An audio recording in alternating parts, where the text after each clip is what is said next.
You've been lied to about slowing down. They told you it's something you earn after the hustle, after success, after everything is finally in place. But if that were true, why does life still feel like a race you never agreed to run? Why does your chest stay tight even in silence? Why does your mind speed up the second you try to rest? Why do you still feel behind, no matter how much you do? The truth is, slowing down isn't a reward at the end. It's a choice you make right now. And Buddhist wisdom has known this for centuries. For thousands of years, monks and wanderers have followed a different rhythm, one that doesn't chase, doesn't rush, doesn't measure worth by how much you achieve. Instead, it invites you to move gently, breathe deeply, and be fully here, not by running away from life, but by stepping into it slowly. Tonight, as you listen, something inside you will begin to shift. Your nervous system will loosen its grip. Your thoughts will lose their urgency. And you'll remember what your body has been whispering all along. You're allowed to slow down. This isn't just a sleep audio. It's a quiet rebellion against the world's pressure to go faster. It's a return to your natural rhythm. It's the beginning of peace, not out there, but in here. Are you ready to remember how to slow down? Let's begin. You're still here, listening. That means something inside you is ready, not just for rest, but for a different way of living, a quieter way, a kinder rhythm. Maybe you didn't know how much you needed it until now, but your body knows. Your breath knows. The part of you that's been craving stillness, that soft ache for something slower, deeper, it's finally being heard. And now we go further. Slowing down isn't just about silence or stillness. It's also about who you walk with, the people you let near, the ones you allow into the sacred space of your mind, your heart, your daily life. In the Buddhist path, this isn't a side note, it's essential. Spiritual friendship, or kalyana mittata, is one of the most powerful forces in the human experience. Not loud, not showy, but quietly life-altering. It can shape your pace, your presence, and your peace without you even realizing it. There's a calm that comes from being truly seen, not judged, not fixed, just seen. A kind of inner slowing that can only happen when you feel safe. And safety, real emotional safety, is created in conscious relationships. These are the people who don't push you to be more, do more, or prove yourself. They don't drain your energy, they restore it. When you're with someone like that, time feels different. There's no pressure to perform. You speak slower, you listen more deeply. Your nervous system breathes. It's not just about what's said, it's about the way it's held. Their presence invites your own presence. Their steadiness becomes a mirror for your own. That's what kalyana mittata is. It's not about having lots of friends. It's about the quality of connection. The Buddha himself said that spiritual friendship isn't half the holy life. It's the entire path. That tells you something. It means that if you're surrounded by noise, competition, comparison, shallow talk, or people who don't see your inner world, it's not just uncomfortable. It actually speeds you up. It pulls you out of your center. A spiritual friend holds space. They don't fill silence out of discomfort. They trust the pauses. They don't try to rescue you from your pain with quick advice or hollow positivity. Instead, they witness. They stay. They let your truth unfold at its own pace. That kind of company trains your nervous system to slow down because you're no longer defending yourself. It's hard to relax when you're bracing for judgment. That's why so many people never really rest. even when they're alone. Their relationships have trained them to be on edge, to explain, to filter, to shrink. But in the presence of someone who welcomes all of you, the anger, the doubt, the confusion, the rawness, your guard lowers, slowly. And in that lowering, something inside you loosens. You stop performing. You stop rushing to be okay. This doesn't mean every relationship has to be intense or serious. It means that the ones closest to your heart should be intentional, chosen, nourished, because they're shaping you, they're sculpting your inner speed. Without you noticing, the energy of your relationships becomes your own. If the people around you are frantic, you absorb that. If they are shallow, you mirror that. If they are kind, you soften. If they are spacious, you breathe. It's easy to underestimate how much this matters. In a fast world, fast relationships are the norm. Quick replies, half listening, surface level updates. That kind of interaction keeps your mind in motion. It keeps you scanning for cues, trying to be interesting, trying to be liked. You never fully arrive.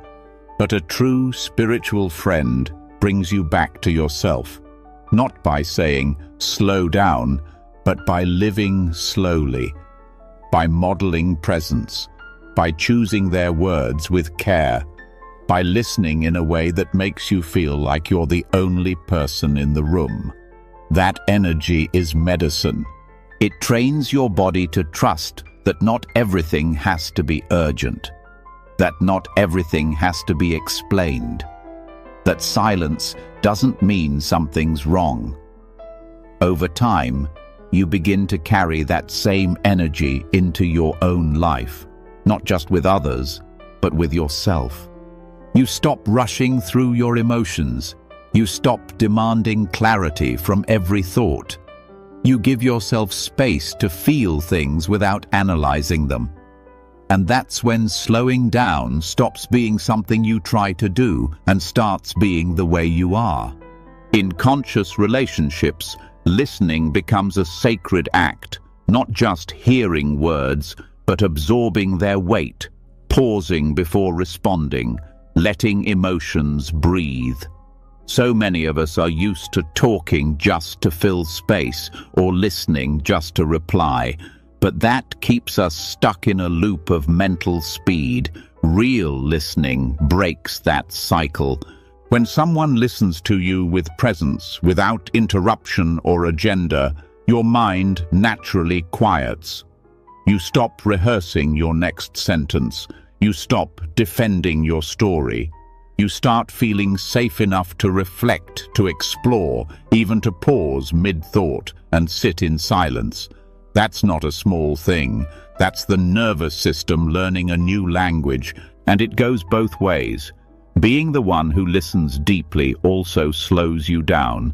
It shifts your attention from your own thoughts to the unfolding moment. It requires patience. It invites stillness. Over time, this becomes a practice, not just in conversation, but in life. You begin to meet everything with more openness, less urgency. Spiritual friends also act as mirrors, not the kind that reflects your image, but the kind that reflects your essence. They remind you who you really are when you've forgotten, not through flattery, but through presence, through the way they hold your truth gently, through the way they speak with honesty and compassion, even when it's hard. That kind of mirroring isn't always comfortable. Sometimes it shows you the places where you've sped up to escape yourself. But it's never harsh. It doesn't shame you. It invites you to slow down, to come back, to be with what is. There's a sacred quality in these relationships, a rhythm, a pacing, a kind of trust that doesn't need to be rushed. It's not just about support.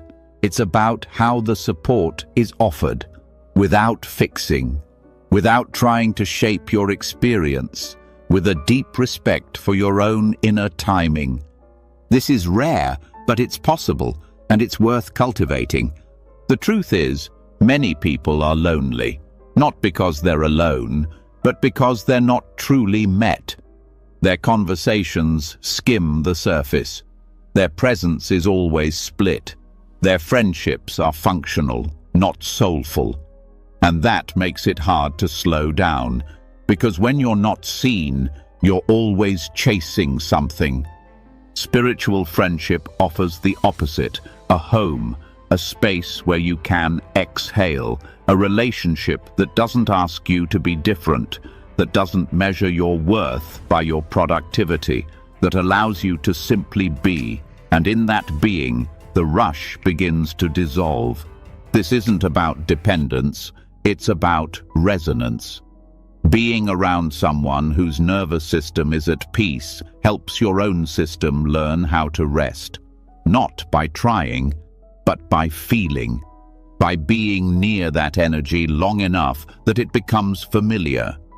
Over time, you become that for others too. Your presence becomes calming, your words slow down, your attention becomes spacious, not because you're performing calm, but because you are calm. The kind of calm that comes from being deeply connected, both to others and to yourself. The pace of your relationships becomes the pace of your mind. That's why this teaching matters, because it shows us that slowing down isn't just about technique, it's about connection, real connection. Relationships grounded in spiritual friendship don't create pressure, they create space. They don't demand perfection, they allow for process. They remind us that we don't have to do everything alone, but we also don't need to rely on chaos to feel alive.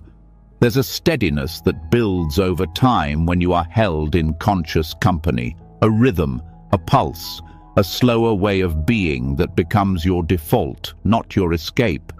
The more you live inside these kinds of connections, the less attractive speed becomes, the less interested you are in the chase. You begin to see that much of what you thought was necessary was really just noise, that the right company doesn't push you to be faster.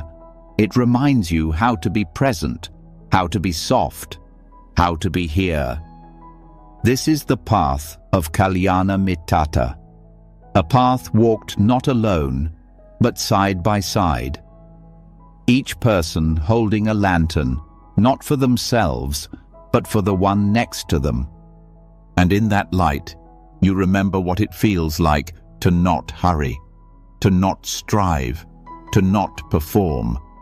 You remember what it feels like to simply walk, slowly, gently, with someone who sees your soul and says, "You don't have to rush." And in that moment, something deep inside you exhales. That exhale is the beginning of your return to your center, to your natural pace, to the quiet joy of being met, not with noise, not with advice, but with presence. A presence that says, "You're safe here. You can slow down now." And just like that, the world softens. Because your relationships have finally aligned with the rhythm your soul has been craving all along. This is how you slow down, together. And so the heart begins to slow, not just because it feels safe with another, but because it has learned how to stay with itself, to pause, to settle, to rest, not just in solitude, but in truth. Because once you've been seen fully by another, something inside starts craving a deeper vision still, not of relationships this time, but of reality itself. The way things really are, beneath the stories, beneath the filters, beneath the endless inner commentary. This is where the real shift begins. A deeper stillness, a different kind of slowing down, one that doesn't rely on comfort, but clarity. That clarity has a name in Buddhist practice. Yathabhutanyana dasana, the direct knowing and seeing of things just as they are. Not as we want them to be, not as we fear they are, but as they truly are, beneath assumptions, beneath expectations, beneath all the mental noise that speeds us up without mercy. This way of seeing doesn't arrive through more thinking. It arrives through presence, through observing without grasping, through letting things be exactly what they are, without dressing them up or tearing them down. It's the kind of vision that softens anxiety at its root, because anxiety feeds on illusion, on false stories about time, self, and control. The mind races when it's trying to predict or protect, but when it sees clearly, it stops needing to outrun life. It simply meets it. Clarity slows us down because it pulls us out of the fight. It ends the struggle with what should be and invites us into what is. That's where the rush loses its power, not because you've numbed yourself, but because you're no longer negotiating with reality. This practice begins in small ways, by noticing the impermanence of a single breath, by observing how a thought arises, lingers, and fades, without you doing anything to push or pull. It deepens through watching how moments shift, how emotions dissolve, how identities unravel when you stop holding them so tightly. There's a calm that comes from seeing change directly, not as a concept, but as a constant. Noticing how everything, sounds, moods, sensations, arises and passes away over and over again. This isn't philosophical, it's practical. Because when you really see how nothing stays, you stop trying to hold on so tightly. You stop rushing to secure what cannot be kept. Urgency often comes from fear. A fear that if we don't act fast enough, feel strong enough, achieve high enough, we'll lose our worth. But when you see that nothing stays, not pleasure, not pain, not praise, not criticism, there's less pressure to grip, to prove, to chase. You begin to meet each moment as a visitor, not a possession. This kind of insight doesn't flatten experience. It sharpens it.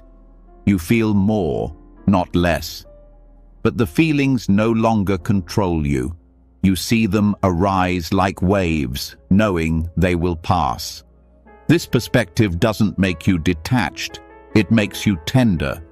Because you see the fragility in everything, and with that vision comes a natural gentleness.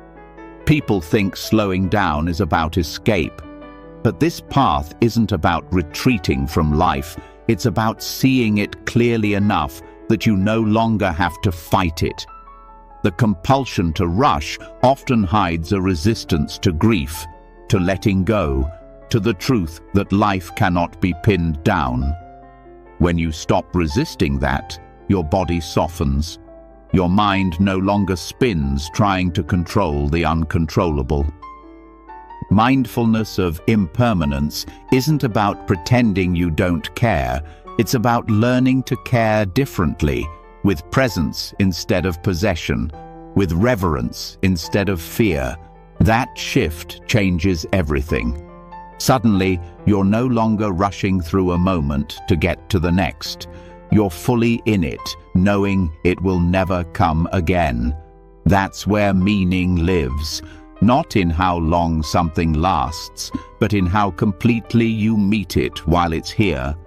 This clarity also untangles suffering, not by erasing pain, but by dissolving the illusions that make it heavier.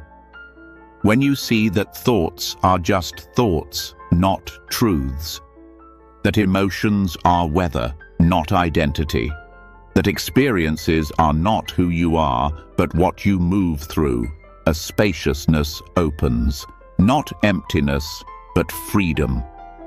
From this place, your decisions slow down too.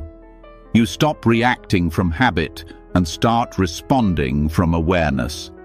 You're no longer driven by the urgency to fix, please, or escape. You listen longer. You wait before moving. You let things unfold without needing to push. That patience doesn't come from discipline. It comes from understanding, from seeing that the moment is already enough, that rushing won't bring you peace, and pausing won't take anything away. It simply reveals what's been here all along.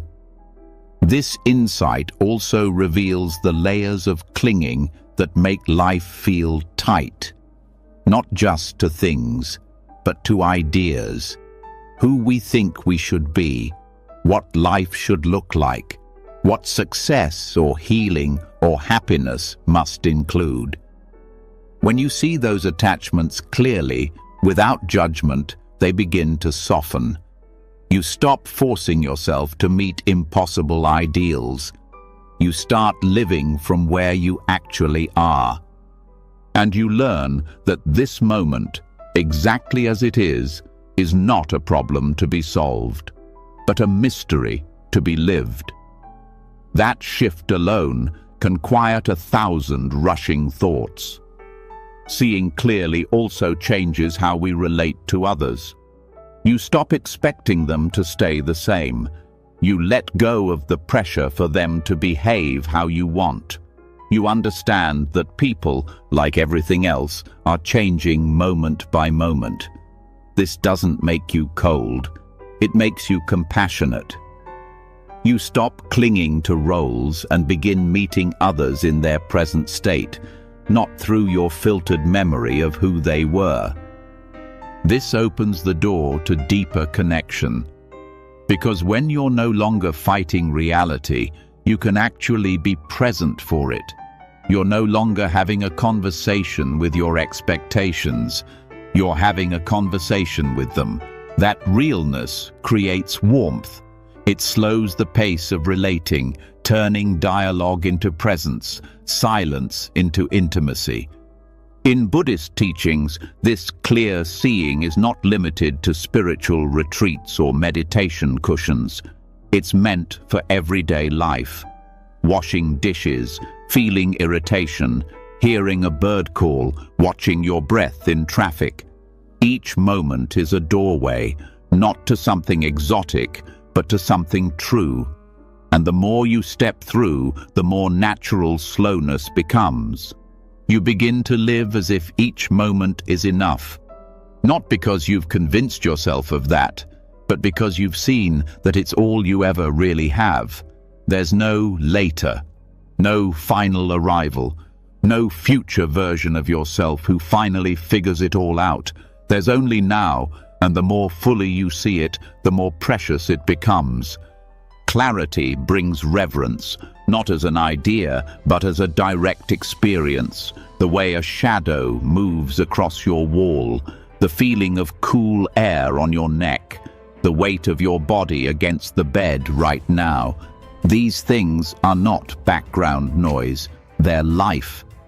And when you see them fully, the desire to rush slips away, because what you were chasing is already here. The mind doesn't need to be silent to be still. It needs to see through the noise, through the fear, through the illusions that say something is missing. Yathabhutanyana dasana isn't perfection, it's perception. It's what happens when you stop believing the commentary and start seeing the moment. Over time, this insight becomes your anchor. Not a rigid belief, but a living awareness. You don't have to remind yourself to slow down anymore. You just don't want to rush. Because why would you hurry through something this rich, this fleeting, this real? Even the difficult moments shift under this light. Pain still hurts, but it no longer defines you. You feel it move through, not take over. You meet discomfort with curiosity instead of panic. You stop being afraid of feeling because you've learned that nothing stays, not even the heaviness. There's power in that. The power to stay, to witness, to soften instead of scramble. The kind of power that doesn't look like control, but like surrender. Not giving up, but letting go of what was never yours to hold so tightly in the first place. And so, through this seeing, life begins to flow again. Not because it changed, but because you did. Because you're no longer trapped inside the illusion of control, no longer clinging to permanence in a world that keeps breathing, moving, shifting, moment by moment. You're walking differently now, not slower in step, but slower in spirit, rooted, clear, present. And that clarity is worth everything, because it gives you back what the rush had stolen, the ability to feel your life fully, gently, as it is. And that, right there, is the stillness you were searching for all along. And so, clarity becomes your ground. You begin to walk through life with less urgency, not because everything is perfect, but because you finally see that it doesn't have to be. The pressure to escape fades. The need to fix softens. And in its place, a quiet confidence begins to grow. The kind that comes not from control, but from seeing clearly. Seeing how everything rises, shifts, dissolves. How even your thoughts are not permanent residents, but passing guests. That alone changes everything.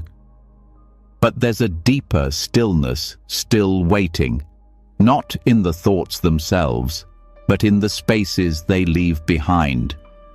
We rarely notice these spaces. Most people live in constant mental motion, thoughts stacked on top of each other, no breath between them. And yet, if you slow down enough, if you learn how to listen, you'll discover something extraordinary.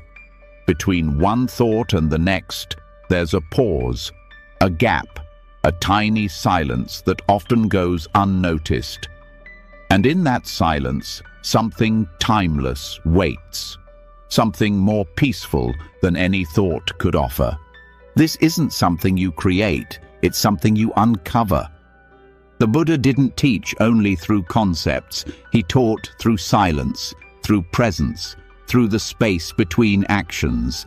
In this stillness, there is no trying, no chasing, no identity to defend. There is only being.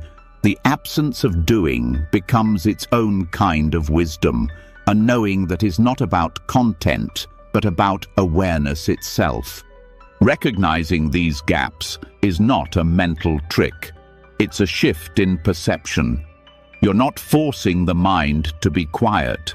You're simply noticing when it already is. This noticing changes your relationship with thinking altogether. You begin to realize that thoughts are not constant. They arise, they linger, and they fade. And what's in between is not empty, but alive. Most of us believe we are our thoughts, that who we are is what we think. But when you notice the pauses, you begin to see that who you are is actually what sees the thought. The awareness behind it, the space that holds it without getting lost in it. That space is your natural state, but it gets buried under tasks, under worry, under endless inner narration. Observing the gap is a way to return, not to an idea, but to a felt sense of peace that needs no words. This isn't about stopping thought. Thoughts will come. That's their nature. But by learning to rest in the spaces between them, you're no longer pulled by their momentum. You become the observer, not the reactor. There's a softness here, a kind of still rest that doesn't need explanation. No judgment, no effort, just being. That being is what the Buddha pointed to when he spoke of non-doing. It doesn't mean laziness or avoidance. It means the mind no longer clings, no longer interferes. It means allowing what is to simply be. This is not easy in a world that teaches us to fill every silence, that praises constant stimulation. But the deepest truths are not spoken. They are felt in the spaces where nothing is said, in the quiet after a breath, in the pause between thoughts, in the still moment when you stop chasing the next moment. As your awareness sharpens, you'll begin to notice this gap more often. At first, maybe just for a second, then longer. In meditation, these spaces can open naturally. You sit, you breathe, you watch the thoughts rise, and then suddenly there's nothing, just presence, not asleep, not distracted, just here. And that here is more restful than sleep, because it holds no story, no identity, just awareness, clear and open. The more you learn to recognize this, the more your nervous system begins to trust it. That trust is vital. Without it, you'll always return to thinking as a form of control. But when you feel the safety of stillness, you no longer reach for thoughts like a life raft. You rest in what is. In daily life, these pauses are available too. In a conversation, the silence before you speak. In walking, the moment between steps. In work, the breath between tasks. You begin to move differently, not slower out of effort, but naturally. Because your attention is resting in what's real, not in what's next. Non-doing doesn't mean you stop living. It means you stop fighting your life. You do what needs to be done, but without being consumed by it. The action flows from stillness, not tension. It becomes more effective, more intuitive, less noise, more precision. Even in difficulty, the gap is there. When fear arises, there's a moment before reaction. That moment is freedom. In that space, you can choose. You don't have to follow the old pattern. You don't have to rush. You can just stay, feel, watch. And sometimes, in that pause, the fear softens. Not because you pushed it away, but because you gave it space to move. Emotions, too, are not permanent. They pass through when you let them. The pause between their rise and fall is where understanding lives. This awareness begins to reshape your whole life. It turns ordinary moments into sacred ones, not because of what's happening, but because of how present you are for them. The cup in your hands, the quiet of morning, the sound of your breath in the dark, all of it held in the pause. This kind of presence doesn't require a special place or perfect conditions. It requires only willingness, a willingness to stay, to witness, to not rush away. The mind will want to fill the silence. That's okay. Let it come. Watch it pass. Then come back to the space, to the pause, to the awareness that never leaves, no matter what the thoughts are doing. Over time, this becomes a practice not of effort, but of returning, over and over again. Back to the pause, back to the breath, back to the quiet you forgot was always with you. And with that return comes a shift, not in what you do, but in how you are. You begin to live from the inside out, not driven by external noise, but guided by internal stillness. This changes your conversations.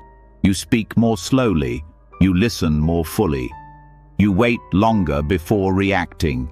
You begin to sense what needs to be said and what doesn't.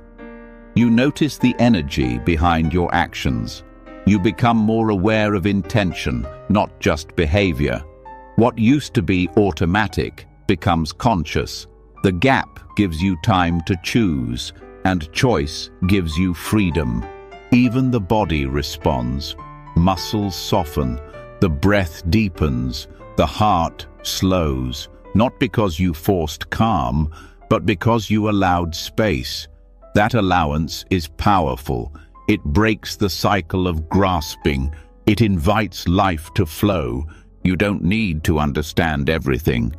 You just need to stay with it. Stay with the silence long enough to see that it's not empty. It's full of presence, full of clarity, full of wisdom that thinking can't reach. There is peace in not knowing. There is stillness in not doing. There is truth in simply being. The pauses between thoughts are not interruptions. They are the doorway to awareness, to freedom, to yourself. And through that door, life becomes quiet.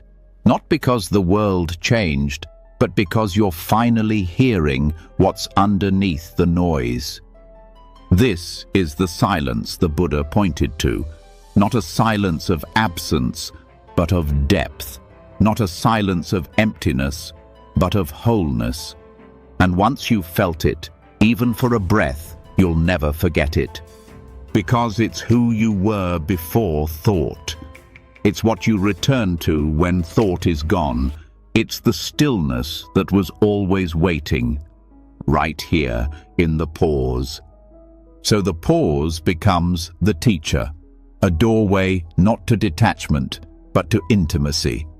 As you rest in those quiet spaces between thoughts, something shifts. You start listening differently, to others, to your body, to the world itself. Life stops being a blur. It slows, it deepens. And in that deepening, a question begins to rise quietly from within. If stillness feels this honest, then why do we live in such a hurry? Why do we treat speed as a virtue, busyness as proof of value, productivity as the highest form of goodness? There's a tension here that you start to notice more clearly. The world moves fast. It demands outcomes, rewards speed, praises efficiency, and yet everything in you, your body, your breath, your nervous system, knows that this speed doesn't bring peace. It brings exhaustion, disconnection, a loss of something essential. This is where the Buddhist path offers something radical. The idea that slowing down isn't just personal healing, it's an ethical act, a form of resistance, a refusal to participate in a system that glorifies burnout, constant output, and endless striving. Not from anger, not from judgment, but from clarity.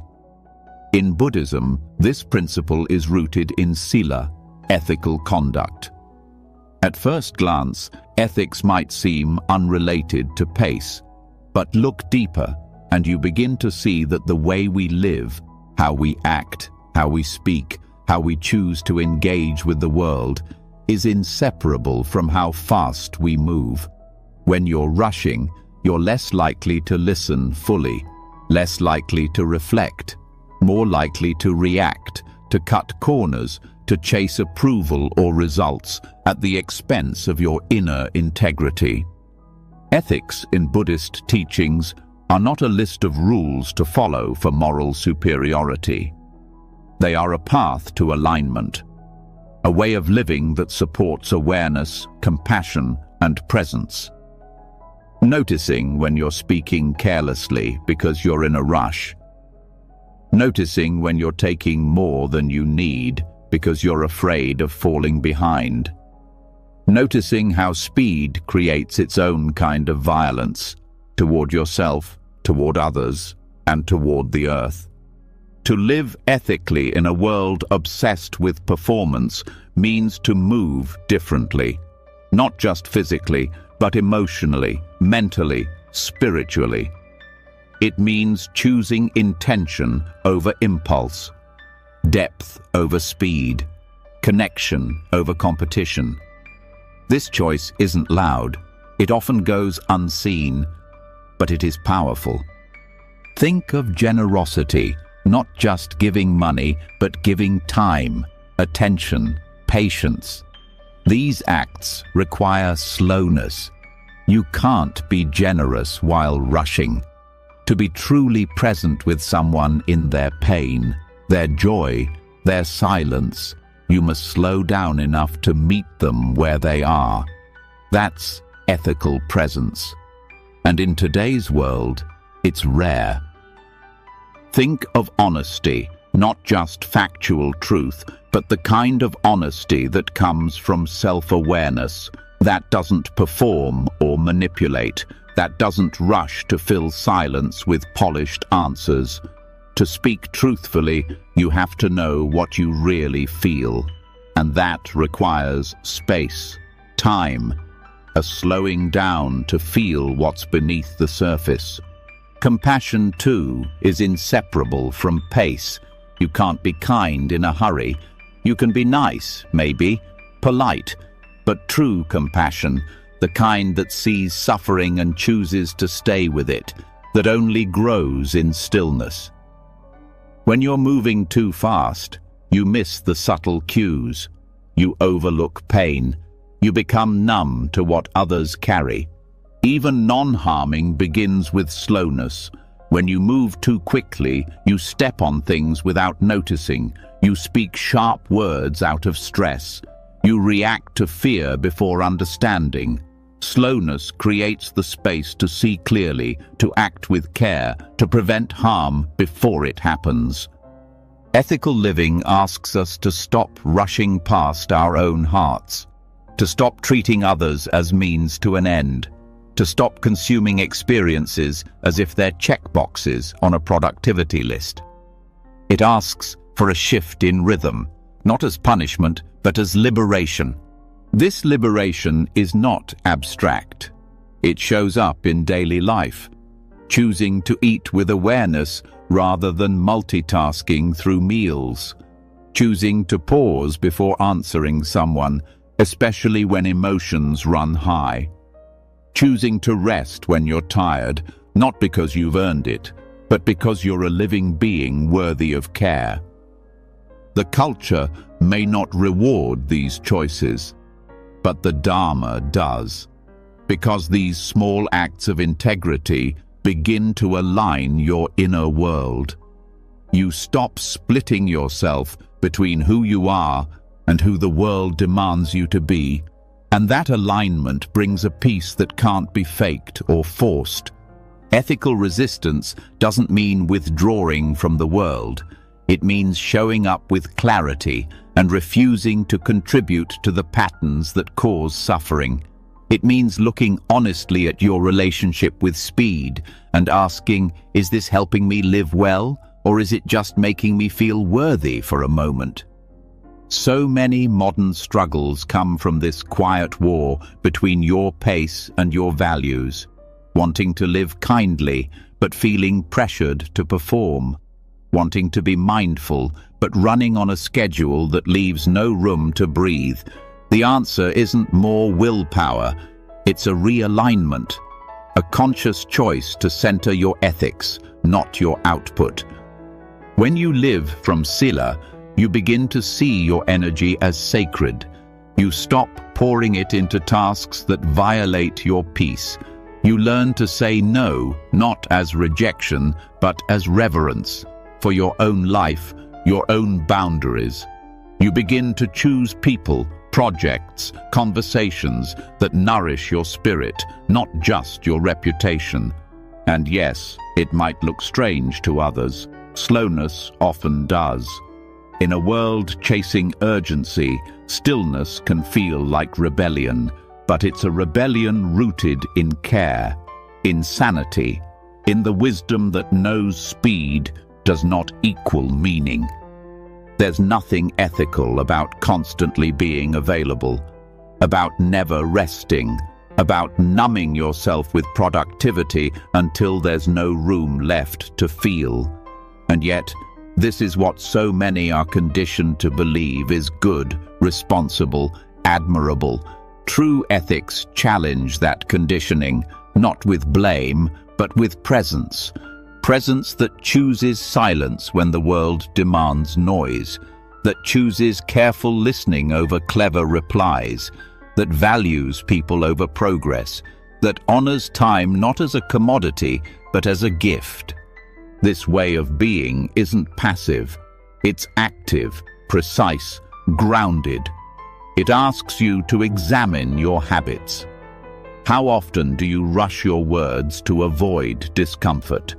How often do you agree to things you don't believe in because you're afraid of falling behind? How often do you say yes out of fear rather than love? These questions aren't meant to shame. They're meant to wake something up. A remembering that you are not here to perform your value. You're here to live it. And that begins with rhythm. Slowing down is not about doing less. It's about doing differently. Doing with care, with intention, with awareness of impact.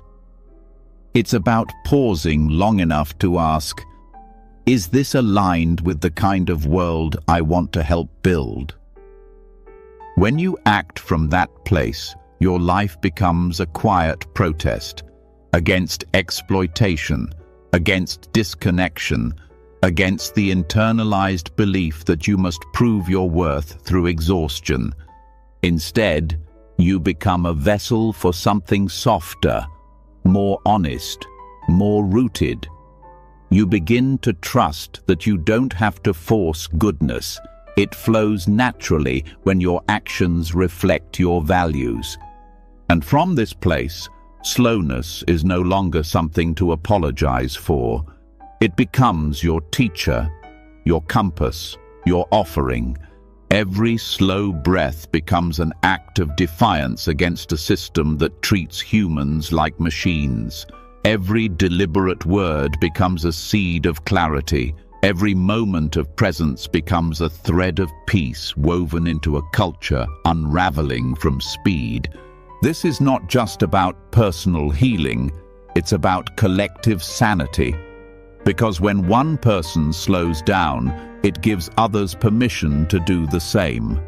Your pace becomes an invitation, a mirror, a reminder that another way is possible. You may not see the ripple right away, but it happens. In the way someone feels seen after you listen without interrupting. In the way a child relaxes when you're not rushing them. In the way your body begins to trust that it no longer has to push through everything. These small ripples are how change begins, not through force, but through presence, through slowness lived as truth. This is the heart of Sila, not moral perfection, not rigid rules, but a way of living that returns you to balance, that asks gently how you want to show up in this world. Not just once, but again and again. And as you ask that question more often, your life begins to align. The tension starts to ease. The rush loses its grip. Not because the world slowed down, but because you did. And that changes everything. When the world stops spinning in your head, and you begin to live in a pace that matches your truth, something shifts beneath the surface. Your thoughts become clearer. Your choices feel lighter. Life, for once, fits. This kind of ethical rhythm opens a space inside you where presence becomes the default, not the exception.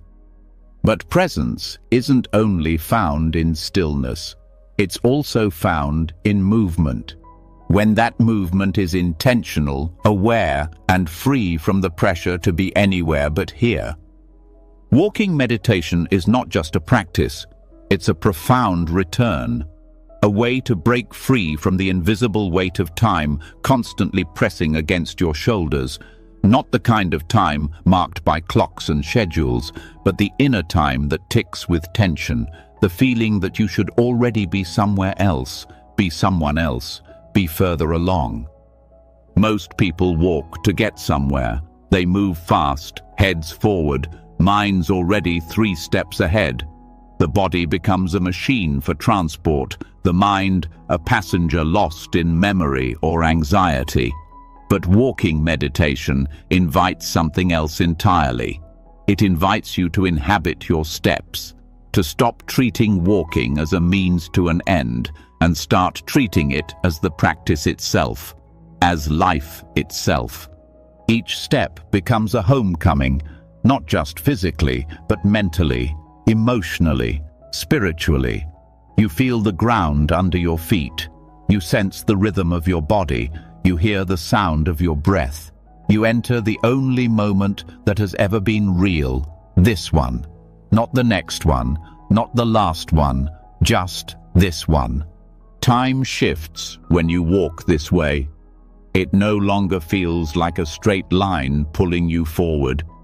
It starts to feel like a circle, or even like stillness itself. Because when you are truly present in each step, time dissolves. The pressure to move faster disappears. What remains is experience, pure, immediate, unfiltered. This is not philosophical, it is practical. When you walk without rushing, your mind quiets, your breath deepens, your awareness sharpens.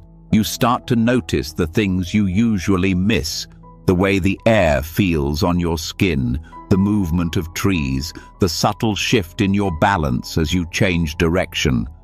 These are not distractions, they are the doorway. The practice is simple. You walk slowly, not artificially, not to look spiritual or strange, but slow enough to feel, to know you are walking. You let your arms move naturally. You place your attention on the contact between your foot and the ground.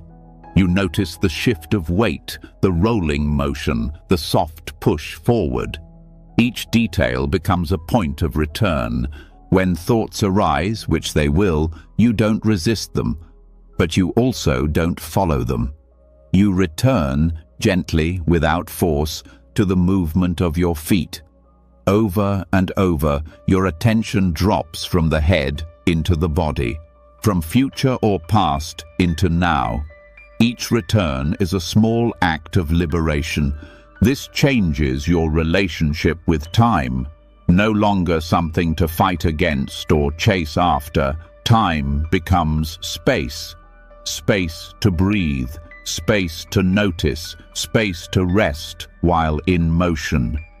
You begin to see how much of your tension was created by the mental habit of rushing, even when there was no reason to rush. In walking meditation, there is nowhere to get to.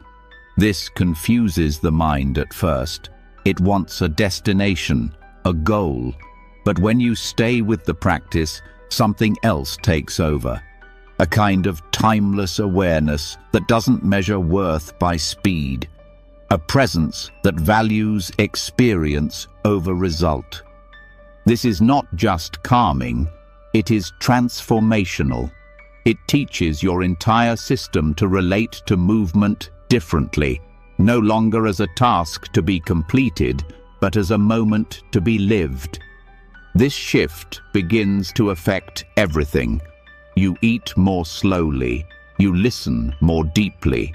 You start to resist the impulse to multitask because you see what it costs you. Walking this way also reveals your habitual patterns.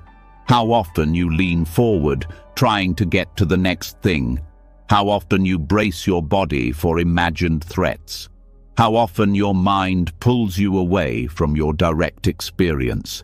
These habits can only be changed by awareness, not by force. Walking meditation offers that awareness, not as judgment, but as clarity. There is something deeply healing about returning to the ground. So many people live in their heads. They forget they have feet. They forget the earth is always beneath them. When you walk with presence, you reconnect with that support, with that quiet, constant companionship of the ground. It holds you step after step without needing anything in return. This connection is more than physical. It's emotional, psychological, existential.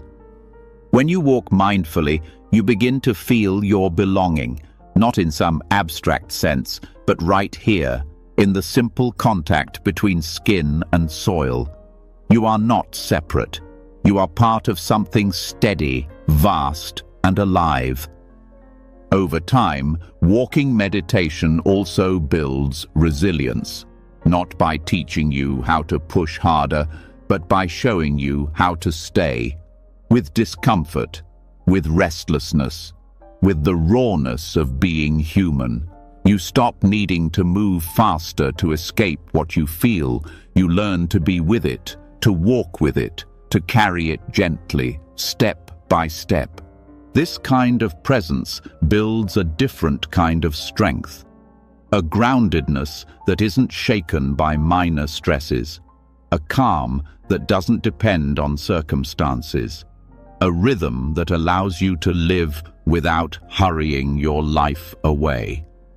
In the Buddha's time, monks and nuns spent much of their day walking, not because they had no transportation, but because walking was part of their practice, a way to embody the teachings, to stay close to the earth, to meet each moment with attention. This is still true today. Whether you live in a forest or a city, walking can become your path, not a separate activity, but part of your daily rhythm. A walking meeting, a walk between appointments, a mindful trip to the store. Every step becomes an opportunity to return. Return to what? To the only moment you will ever truly live in. This one, the moment your foot touches the ground, the moment your breath enters your body, the moment your mind softens its grip. This kind of walking asks nothing of you but presence. No spiritual pose, no mystical insight, no special outcome. Just you, your body, your breath, your awareness. Together, in motion, not trying to get anywhere else. The more you practice, the more you begin to see how often you've treated life as a waiting room, always trying to get through one thing to get to the next, never arriving, never resting. Walking meditation shatters that illusion. It reveals that you were already here, that you've always been here. You just didn't know how to stay. This realization brings not just peace, but freedom. Freedom from the story that you must hurry to be worthy. Freedom from the pressure to always be more, do more, become more. When you walk with awareness, you see that you are already enough. Not later, now. Even the structure of your day begins to shift. Time expands, not because the clock changes, but because your relationship to it does. A 10-minute walk feels full, whole, complete. You stop measuring time in tasks and start experiencing it in presence. This shift also affects how you relate to others. You stop interrupting. You let people finish their sentences. You pause before answering. You listen not just to the words, but to the space between them. Just like in walking meditation, you begin to honor the silence as much as the movement. This kind of presence is contagious. People feel it. They soften around you. They slow down. Your pace gives others permission to come back to themselves. Without words, you create space. Walking meditation also reminds you that healing doesn't always happen in stillness. It can happen in motion, in rhythm, in the quiet repetition of one step after another. So much of what hurts comes from disconnection, from our bodies, from nature, from time itself. Each step taken with awareness heals a little bit of that distance. And the best part? You can begin now, wherever you are. You don't need special conditions. You don't need a retreat. You don't even need silence.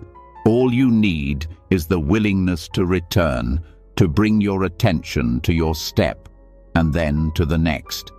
With time, this becomes your default rhythm. Not slow for the sake of slowness, but honest, aligned, present. You begin to move through life like someone who knows they are home.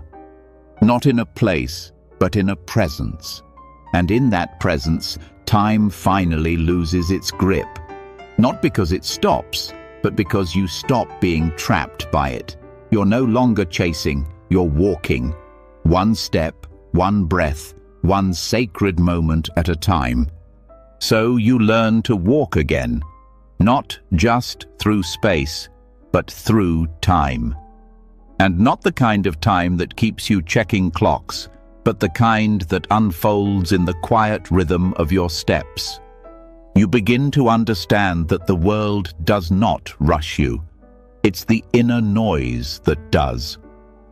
The noise quiets each time you pause, each time you return to the ground, each time you remember that presence needs no destination. And as the steps continue, another question starts to grow quietly inside you. If time no longer demands urgency, then what else have we been taught to value only for what it can do instead of what it is? This leads to something tender, a deeper inquiry. Something that goes beyond motion, beyond time, even beyond doing. A realization that much of what is most beautiful in life has no utility. It serves no task. It accomplishes nothing, and yet it holds immeasurable meaning. In Buddhist teachings, the Buddha once pointed to a pile of leaves, saying that what he had taught was like a handful, while what he knew was like all the leaves in the forest. From this metaphor, many see the simplicity of his message. But look again. There's something more hidden there. A deeper lesson about the value of what seems unnecessary. Because in that forest, not every leaf is useful.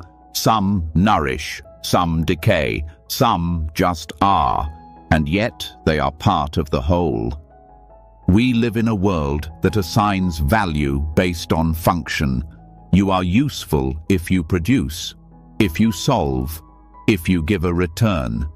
The moment something appears non-functional, it is dismissed, overlooked, forgotten. But the Dharma speaks to a different truth, a truth that whispers softly.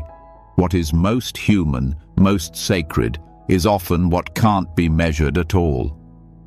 Slowing down invites you to rediscover this truth. When you stop moving at the speed of tasks, you begin to see the parts of life you usually ignore. The cracks in the pavement, the stillness of a rainy afternoon, the part of your mind that doesn't try to explain, just observes. These are not outcomes. They are not tools. They are the useless leaves of your life, and they hold everything. Function tells us to skip what doesn't lead to a result. Presence tells us to stay even when nothing is happening. That staying becomes a revolution. Because in it, you begin to reclaim your ability to value something without needing to justify it. This touches everything. How you speak, how you listen, how you spend your time. You begin to find worth in the things you once ignored. Watching a candle burn, listening to music without multitasking, sitting with a friend and saying nothing at all. To the productivity mind, these moments are a waste. But to a quiet heart, they are nourishment.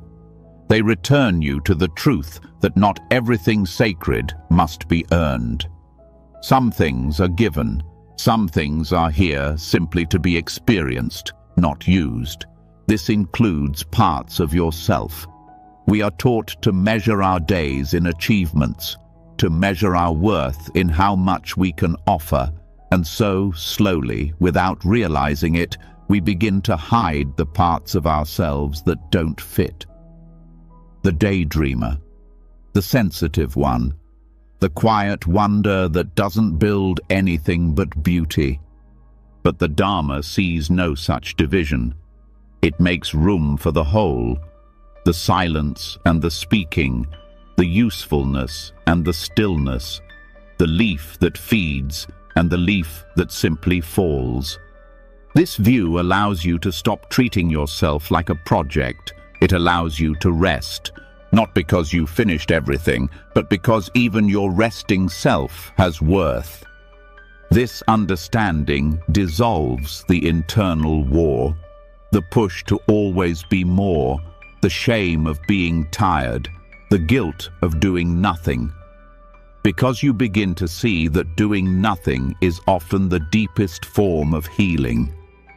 When you stop asking every moment to serve a goal, the moment becomes enough. That shift brings your body out of fight, your breath out of holding, your mind out of scarcity.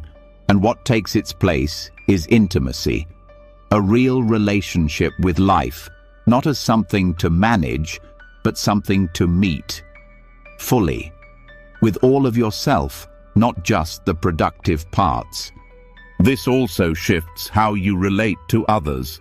In a world that celebrates only the loudest, the fastest, the most efficient, you begin to cherish what's quiet, what's slow, what doesn't seek attention. A child's laugh, a grandmother's silence, the presence of someone who sits beside you without filling the air. You no longer need people to perform their worth, and so you stop performing yours. This opens the space for real connection, where nothing needs to be proven and everything is welcome. The leaf becomes a teacher. It reminds you that life is not a checklist, that even what falls away has value, that not everything you feel has to make sense, that softness is not failure, that stillness is not emptiness. This changes your idea of contribution. You start to trust that your presence matters, even when you're not fixing anything. You start to believe that you are enough, even on days when all you did was be here. And that belief is not weakness. It is wisdom. The kind of wisdom that doesn't fight to be seen, but offers itself quietly, like a fallen leaf on a forest floor. Unused, unneeded, whole.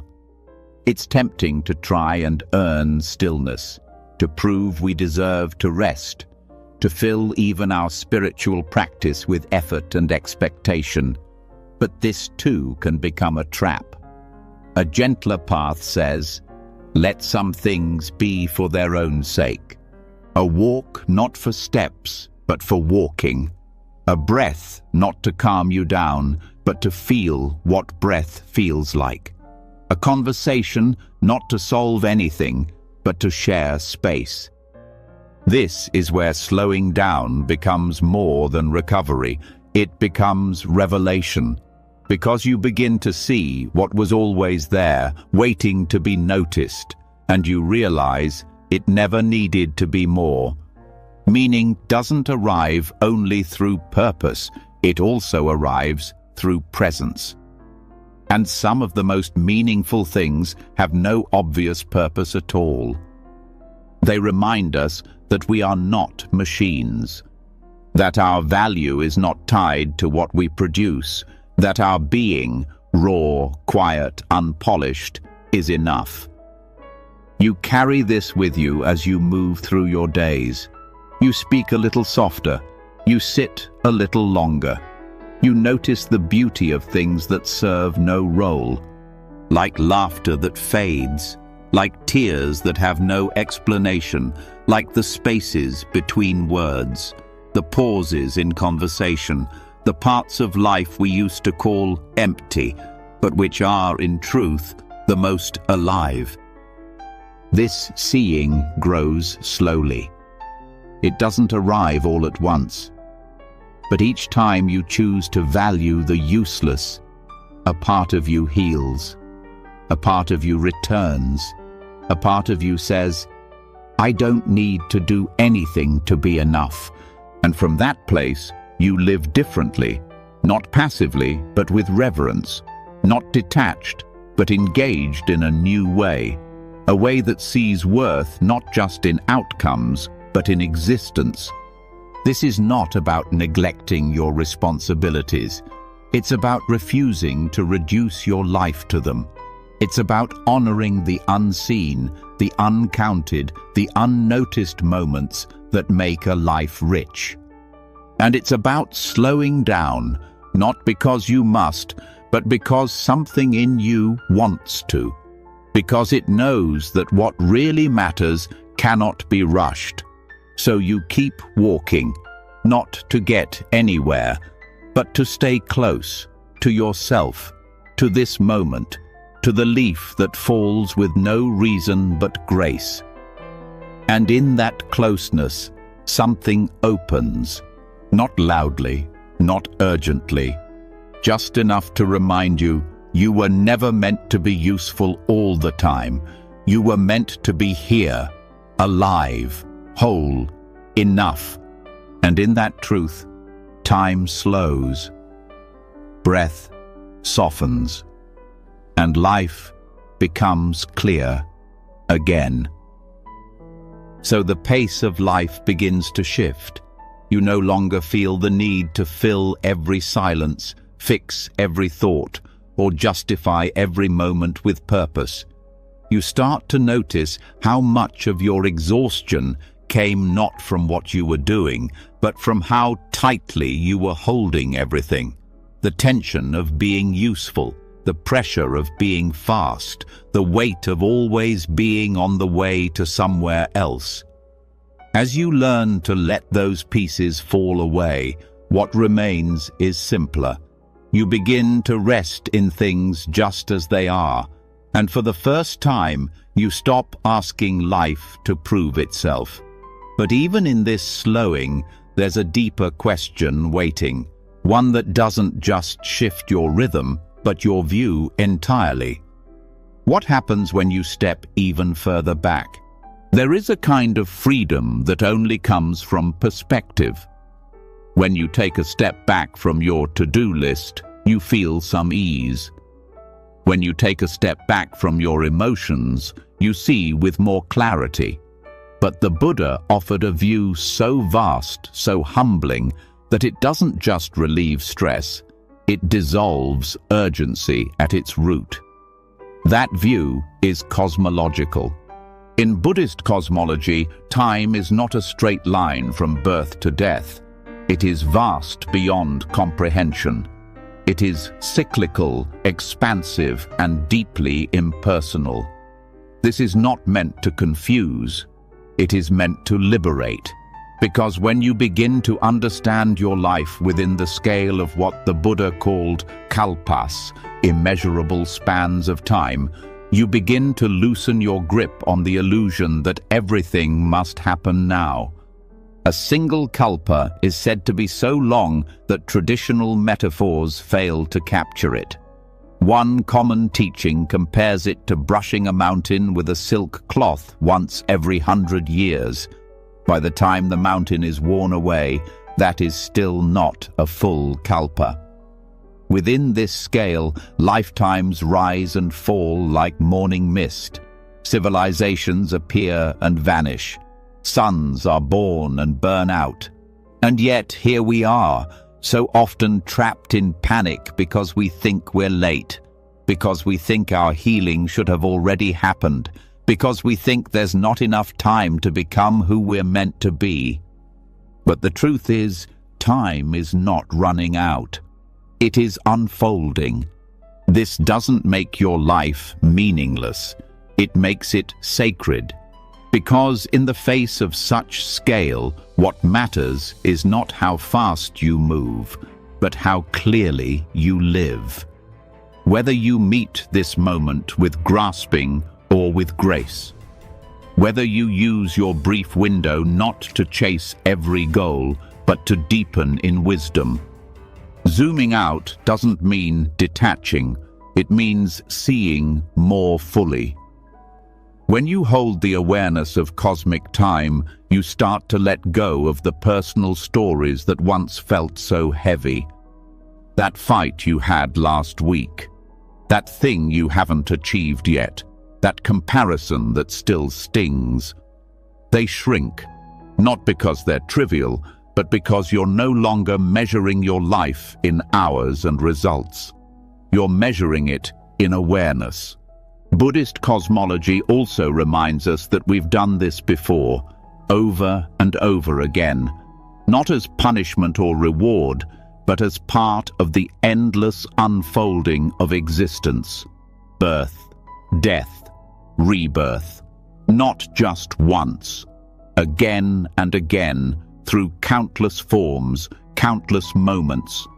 This removes the panic from not getting it all right in one life. It gives you room to grow slowly, with compassion. There's a wisdom that comes from knowing this is not your only chance. You begin to value your intentions more than your accomplishments. You begin to care less about winning and more about waking up. This view also dissolves the illusion of isolation. You are not the center of the story. You are not the hero. You are not the failure. You are part of a pattern that extends beyond lifetimes, beyond species, beyond planets. This is not about erasing your importance. It's about erasing the fear that you're alone. Even suffering looks different within this frame. Not as something to get rid of quickly, but as part of the larger fabric of transformation. Pain isn't the enemy. It's the condition through which compassion becomes possible, through which clarity is refined. When urgency drops, presence arises. You begin to walk slower, not because you're lazy, but because you understand there's no final destination. You begin to listen more deeply, not because you're unsure, but because you no longer need to be first. You begin to rest without guilt, not because you gave up, but because you remembered that there is time. The pressure to define yourself begins to dissolve. In a world that moves fast, people rush to build identity, to become someone, to prove value. But when you look through the lens of cosmic time, identity becomes porous. It shifts. What you are is not a fixed role, but a presence moving through changing conditions. This doesn't strip you of meaning. It gives you room to hold your life lightly, to treat experience as something to be met, not mastered. You no longer see yourself as behind or broken. You see yourself as unfolding, and the way you relate to others changes too. You stop projecting urgency onto them. You stop rushing their process. You stop needing them to be different so that you can feel safe. Instead, you meet them where they are, with the patience of someone who knows that everything unfolds in its time. Even your work takes on a new shape. You begin to ask not what will get the most recognition, but what will still feel honest in 10 years. You stop living for the next hit of praise and start living for something steadier: integrity, truth, depth. Cosmic time doesn't remove sorrow, but it holds it differently. A grief held within a human-sized moment can feel crushing, but a grief held within a vastness that knows cycles, that knows return, becomes something else. Not lighter, but more whole, more bearable, more part of the story. There's also a humility that comes with this view, the kind that doesn't shame you, but frees you. You don't have to have it all figured out. No one does, not the wisest teacher, not the most experienced practitioner. Everyone is walking through the dark, holding a small light, learning, falling, returning. That return is the heart of Buddhist practice. You don't need to get it right once. You need to return again and again to what is true. Cosmic time gives you permission to do that without rushing, without shame, without comparison. This view doesn't ask you to abandon your responsibilities. It asks you to see them within context. The conversation you're having today matters, but it's not the whole story. The mistakes you've made are real, but they don't define you. The beauty you feel is precious, but it's not the only beauty you'll ever know. Everything becomes part of a wider unfolding, and in that unfolding, you begin to relax, not into laziness, but into trust. You trust that life is bigger than your plans, that growth is not linear, that progress is not measured in milestones, but in presence, in returning to what matters, even when it's hard, even when you've failed, especially then. Cosmic time teaches you to breathe through change, to allow uncertainty, to hold both effort and surrender in the same hand. You act, but you don't grip. You care, but you don't cling. This shift is not mental, it's lived. It shows up in your posture, in your voice, in how you respond when things don't go your way. It shows up in your relationship to endings. You begin to let go, not just with grief, but with reverence. And you begin to live more simply, because so many of your complications were built around speed, around the belief that it all had to happen now. When that falls away, your choices become clearer, your days less cluttered, your mind more spacious. This spaciousness becomes your refuge, a place you carry with you, not found in any one moment, but in every moment you remember to zoom out, to soften, to rest in the truth that you are already part of something vast and timeless. You no longer seek peace by controlling time. You find peace by stepping outside of it. And in that stepping, the need to rush dissolves. What remains is the ground beneath your feet, the breath in your body, the presence in your gaze, each one ancient, each one whole, each one enough. So time expands, not because the hours grow longer, but because your grip on them loosens. You no longer feel pushed from behind or pulled from ahead. With the view of vast cycles and infinite unfolding, the race to be somewhere else finally starts to lose its power. There's nothing left to chase when you realize there is nowhere to arrive. Only layers of presence to return to. But there is one more thread that continues this soft unraveling of urgency. One more way the heart finds stillness without fleeing life.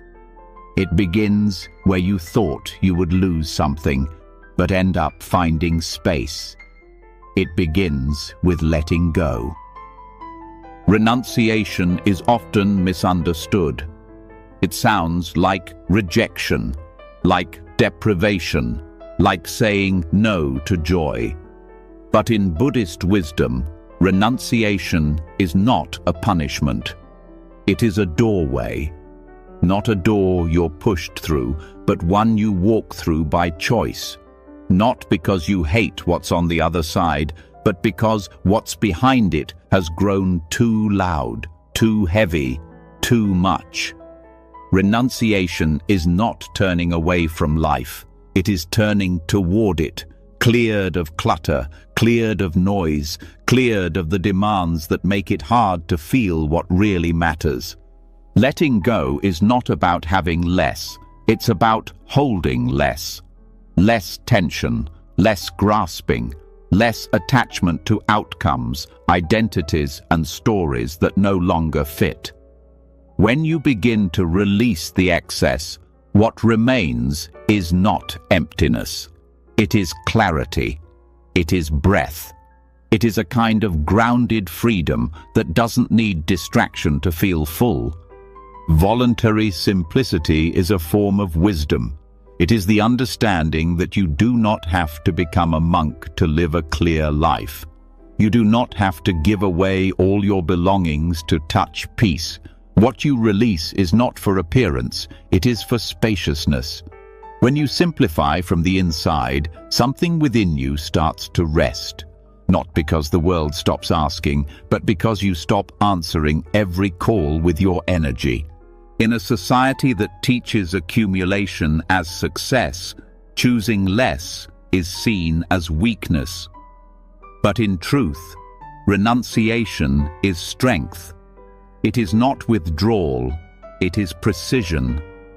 Knowing what to say no to, knowing when to step back, knowing how to stop feeding what drains you. This kind of knowing is only possible when you slow down long enough to hear your own inner voice again. What makes this practice so powerful is that it changes how you experience time. When your life is full of unneeded things, physical, mental, emotional, you are always running behind. Your energy is scattered, your mind is full but not focused, your days are busy but not meaningful. Letting go doesn't make time expand, it removes what was filling it with noise. This begins with awareness, noticing the weight of what you carry, not just bags or schedules, but beliefs. Beliefs that say more is always better, that silence is a threat, that stillness is lazy. These thoughts are invisible walls. They shape how you live, how you feel, how fast you move. When you question them, the walls begin to crack. When you release them, you begin to feel how much more space there was all along. Letting go does not mean giving up. It means pausing to ask, is this mine to hold? Is this thought, this obligation, this pressure truly necessary? Or have I just been carrying it because everyone else is too? You begin to feel this most clearly in small acts. Not answering every message immediately, not agreeing to every request, not filling every gap in the day with stimulation. These are not refusals, they are returns.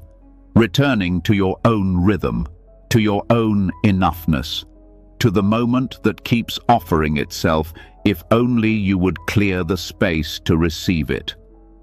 Renunciation is not just about things, it's also about speed. The drive to rush is its own form of possession. You can be holding nothing in your hands, but still be full of momentum, addicted to urgency. Letting go of speed is often more difficult than letting go of stuff, but it is also more freeing. This freedom shows up in how you wake up in the morning. Do you reach for your phone immediately, filling your mind before the sun has risen in your chest? Or do you sit for a moment and greet the silence as a friend? It shows up in how you eat. Do you consume food while planning your next move, treating your meal like fuel for more performance? Or do you allow the act of nourishment to slow you into gratitude? It shows up in how you listen. Are you waiting to speak, preparing your reply, multitasking in your mind? Or are you empty enough to receive someone's words without needing to fix, judge, or add? Each moment holds the possibility of renunciation, not dramatic, not public, not even visible to others, but deeply real, letting go of needing to be right, letting go of needing to win, letting go of needing to defend a version of yourself that no longer fits. This kind of release doesn't make life smaller. It makes it more whole. It connects you again to what was buried beneath the busy. You start to see how much of your anxiety was fed by your own resistance. How many of your problems came not from the world, but from trying to hold everything perfectly in place. And when you begin to live with less internal resistance, you begin to move through time differently. No longer bracing for the next task. No longer editing every moment for usefulness. No longer needing to be impressive. You begin to dwell, to feel, to stay. Renunciation brings humility, but not shame. You learn to admit when you've taken on too much. You learn to step away without guilt. You learn to walk away from what you could dominate in favor of what invites peace. This doesn't mean your life becomes passive. It becomes clearer. You still act, still work, still contribute, but from alignment, not from noise. You no longer make choices based on fear of missing out or fear of falling behind. You choose from silence, from truth, from enoughness. The teachings remind us. Craving is endless. You feed it, it grows. You satisfy one desire, another appears. This is not a flaw. It's how the mind protects itself. But when you understand that desire is not a command, only a movement, you gain space. You begin to see what happens when you don't obey every urge. And that space between craving and action is where freedom grows. You begin to observe your own mind with more compassion. You see its patterns. You see its grasping. You see its stories of urgency. And slowly, gently, you begin to loosen your attachment to them. Not because you're trying to be holy, but because you're tired of the noise, tired of believing that peace is on the other side of achievement, tired of measuring worth by comparison, tired of chasing what leaves you hollow. This is where letting go becomes medicine, and it touches everything. How you spend money, how you decorate your space, how you respond to conflict. You stop needing to win arguments. You stop needing to explain yourself. You stop needing every opinion to be heard. Silence becomes a choice, not a defeat. Letting go also reveals your deepest values, because once you strip away what is not essential, what remains is what truly matters. Kindness, truth, presence, connection. These are not things you can grasp, they are qualities you inhabit. And so, time slows. Not because you are doing less, but because you are finally with what you are doing. Because your energy is no longer scattered. Because your attention is no longer divided. You are here, fully. This kind of presence cannot be forced. It must be invited. And renunciation is the invitation. It says, let this go. Not forever, just now, just long enough to see what it's covering, what it's costing, what it's replacing. Letting go becomes a rhythm, a return. You begin to feel when something no longer serves, when a habit has run its course, when a role is no longer honest. You let go not because you are brave, but because something more quiet is calling. And because you have begun to trust that what is real will remain. This trust is what allows time to soften. The future no longer looms with threat. The past no longer traps you with guilt. You begin to rest in the middle, where life is not asking you to prove anything, just to live with care. And this care, this devotion to presence over pressure, begins to shape how you meet every moment, lightly, kindly, without hurry. Because you know now, what you release creates space for what's true. What you let go of returns to stillness. What you no longer carry opens your hands for wonder. And that wonder, quiet as it may be, is the deepest kind of joy. Not because it lasts forever, but because it's finally allowed to be felt. Fully. Here. Now. So the grip softens. The reaching quiets. The space you've cleared by letting go is no longer filled with the pressure to refill it.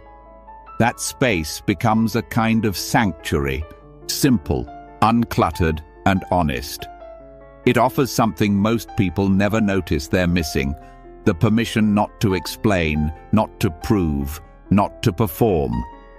There is peace in that stillness, but it's not just the peace of doing less.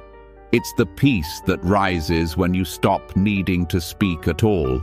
From that quiet ground, another layer begins to unfold, not the silence of absence, but the silence of presence, the kind the Buddha called Aryo Tunhibhavo, noble silence. This silence is not about muting the world. It is about stepping out of the compulsion to constantly define yourself.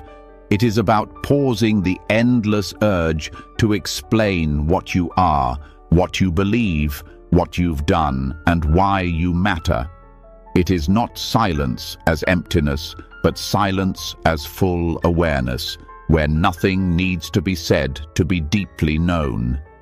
In noble silence, communication does not disappear. It becomes subtler, more alive. The usual noise of language, where words chase after control or validation, begins to fall away. What remains is deeper than speech: stillness that listens, presence that feels, attention that holds. This is not forced. It arises naturally when the mind begins to trust that it doesn't need to fill every moment, that not everything needs an answer, that clarity doesn't always arrive through dialogue. In fact, sometimes words only create more distance. The Buddha practiced noble silence often, not to isolate himself, but because he understood that certain truths could not be transmitted through speech. They could only be pointed to through stillness.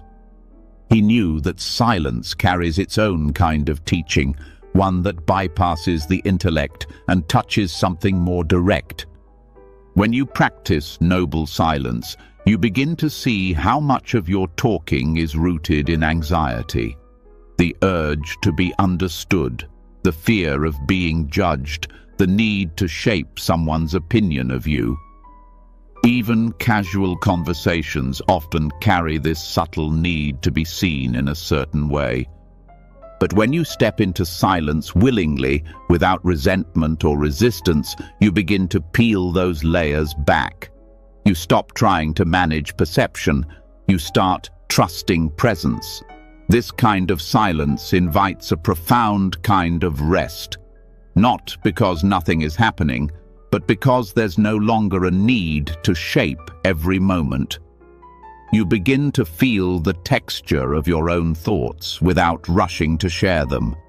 You start to notice what rises when you're not busy organizing your words for someone else. In this space, your awareness becomes sharper. You start to hear the background noise of your own mind, the assumptions, the judgments, the rehearsed opinions, and in noticing them, they begin to soften. Not because you shut them down, but because you no longer feed them. This clarity helps you relate to others differently. You stop filling the air with explanations. You stop rescuing every silence with your voice. You begin to trust that being with someone silently is not a failure of connection. It is a deeper expression of it. There is intimacy in shared silence that no conversation can replace. A kind of mutual recognition that says, I do not need to perform for you. I do not need to entertain or impress you. I am here, and so are you. This kind of presence takes practice. At first, it can feel uncomfortable. Silence brings things to the surface. It reveals the discomfort we've been covering with chatter. But once you stay long enough, the discomfort changes. It becomes honesty. It becomes clarity. It becomes ease. Noble silence is not the same as withdrawal. It is not about isolating yourself or refusing connection. It is about removing what is unnecessary so that what is essential can be felt. You begin to see that many of your words were strategies, a way to keep distance, to avoid discomfort, to control outcomes. Silence dissolves those strategies. It leaves you naked in the best way, undefended, authentic, real. This practice also brings you closer to your inner voice, not the voice of thought, but the voice of intuition. When the external noise quiets, you begin to hear the guidance that was always there, just waiting for space. This inner knowing doesn't speak in arguments or explanations. It moves like water, subtle, patient, clear. And the more you listen to it, the less you need to convince anyone of anything. You stop using speech to prove yourself. You stop using stories to hold your identity together. You begin to live from something deeper than words. In silence, time also changes. A single breath stretches. A moment of stillness reveals depth you never noticed before. The mind, no longer reaching for the next thing to say, starts to sink into the now. Not because you try to be present, but because presence is what's left when speaking stops. This is why noble silence is not passive. It's a dynamic, awake stillness. It is the space where truth can rise unedited, where emotion can unfold without analysis, where clarity can emerge without construction. You start to understand that not every insight needs to be spoken to be real, that some of the most important shifts in your life will happen in silence, and they will not need anyone else to validate them. You will feel them as truth, not because you said them, but because you lived them. This transforms how you speak when you do speak. Your words become fewer, but they carry more weight. They come from stillness, not reaction. They are measured not in quantity, but in depth. You begin to speak when there is something real to say, not just to fill a pause or escape a feeling. Even the way you listen begins to change. You stop thinking of your reply while someone else is speaking. You let their words land. You make space for their pauses. You hold the silence between sentences without fear. This makes others feel safe, seen, respected. And when you sit with yourself in silence, the same thing happens. You begin to meet your own inner life without needing to fix it immediately. You start to hold space for your confusion, your sorrow, your longing, not to solve them, but to let them be what they are. This gentle attention becomes its own form of healing, because silence does not demand that anything change. It offers space for things to simply be. That spaciousness reveals a new kind of time. Not chronological time, but felt time. Time measured in presence, not in minutes. In this kind of time, Even short moments feel full. Nothing is rushed. Nothing is wasted. Everything belongs. Noble silence becomes a way of returning, not to an idea, but to a living truth. That your deepest clarity does not need to be shouted. That your truest peace arises when the noise falls away. That the person you are, beneath all the words, is already enough. And so you keep listening, not just to sounds, but to silence itself.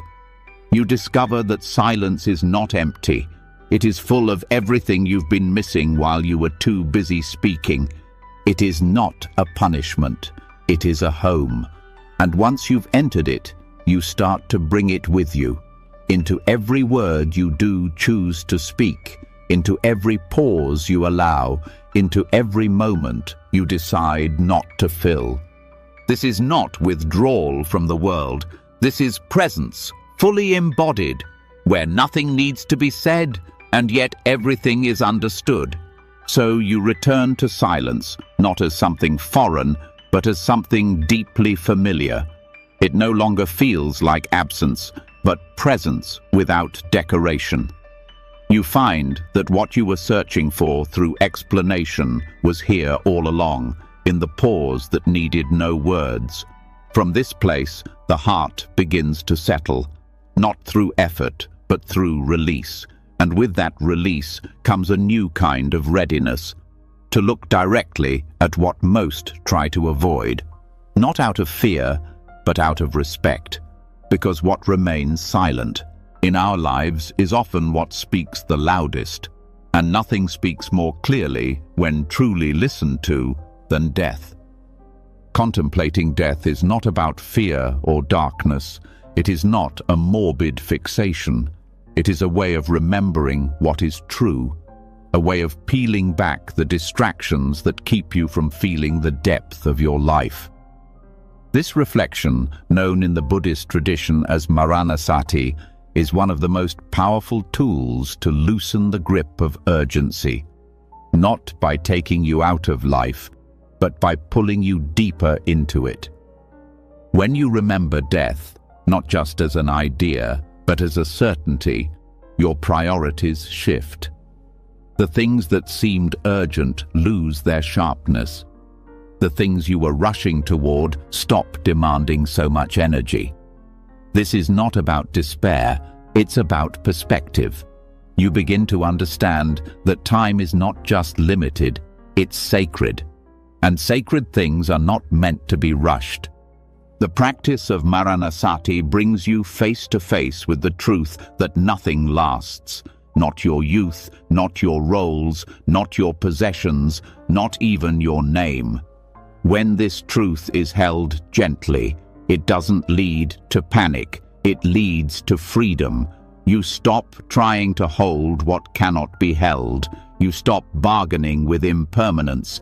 You begin to live with eyes open. This clarity creates space to choose how you live instead of being pushed by fear. Because so much of the compulsion to live fast comes from the unspoken anxiety that you're running out of time, that you must do more, see more, become more before it's too late. But what if the point is not to do more, but to be more present in what you are already doing? Contemplating death doesn't ask you to reject life. It asks you to stop taking it for granted, to meet it with reverence instead of rush. When you accept that every breath is borrowed, you begin to breathe differently, slower, deeper, with gratitude instead of pressure. This practice is not just philosophical, it is physical. When you sit with the reality of death, your nervous system responds. It begins to let go of tension you didn't even know you were carrying, because deep down you have always known that control is an illusion, that clinging only makes the letting go more painful, and that freedom lives in allowing each moment to be enough as it is. Maranasati is not a one-time reflection. It is a lifelong practice, a way of checking in, of asking, if this were my last hour, would I be proud of how I am spending it? Would I be rushing? Would I be pretending? Would I be lost in thought or awake in my life? These questions are not meant to create guilt. They are meant to wake you up, not in panic, but in presence. To shift your focus from appearance to essence, from perfection to sincerity. You stop chasing the life you think you're supposed to have and begin inhabiting the life you already do. This practice also reveals what matters. You begin to notice what pulls you out of presence, the conversations that drain you, the habits that numb you, the distractions that eat your time without feeding your soul. And slowly, you begin to let them go, not out of discipline, but out of clarity, because what once felt urgent now feels empty. When death becomes your teacher, your life becomes simpler, not smaller, but clearer. You stop wasting energy on things that won't matter when your breath runs out. You stop waiting for the right moment to love, to forgive, to rest. You start now, because now is all you ever really had. This awareness also changes how you meet others. You begin to understand that everyone you encounter is also walking toward their own end. This doesn't create distance, it creates tenderness. You speak more kindly, you listen more deeply, you forgive more easily. Not because people deserve it, but because time is too precious to carry unnecessary weight. You stop needing to win, to be right, to be seen in a certain light. You start valuing peace over pride, connection over correction, stillness over stimulation. These shifts are subtle, but they are real, and they ripple outward into every corner of your life. Contemplating death also helps you accept change. You begin to see that all endings are connected. The end of a day, the end of a season, the end of a role or identity. These small deaths prepare you for the larger one, not with fear, but with presence. You stop resisting the natural cycles of life. You begin to trust them. This trust brings rest. You no longer feel you have to outrun the clock. You begin to live in rhythm with your own breath, not the timeline of culture. You stop measuring your life in comparison to others. You start measuring it in truth, in meaning, in alignment, and even your fears begin to shift. Because once you face the biggest fear, the end, you begin to notice how much of your daily anxiety is rooted in illusions. Fear of being left out, fear of failure, fear of being misunderstood. These lose their grip when you know what is truly at stake. You learn to hold grief more gently too, not as something to be fixed, but as something to be felt. Because loss is no longer a surprise, it is part of the path. You no longer feel betrayed by impermanence. You begin to walk with it. This walking is not heavy, it is grounded, real, quietly joyful. Because when you know your days are numbered, you stop taking them for granted. You stop needing every moment to be perfect, and you start needing it to be real. You begin to cherish the ordinary. The cup of tea, the sound of the wind, the eyes of someone you love. These things do not last, and that is why they matter. You stop waiting for life to be extraordinary and start seeing the sacredness in what is already here. This is not spiritual bypassing. It is the opposite.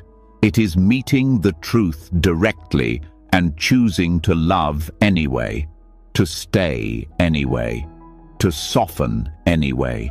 You live not in denial of death, but in harmony with it.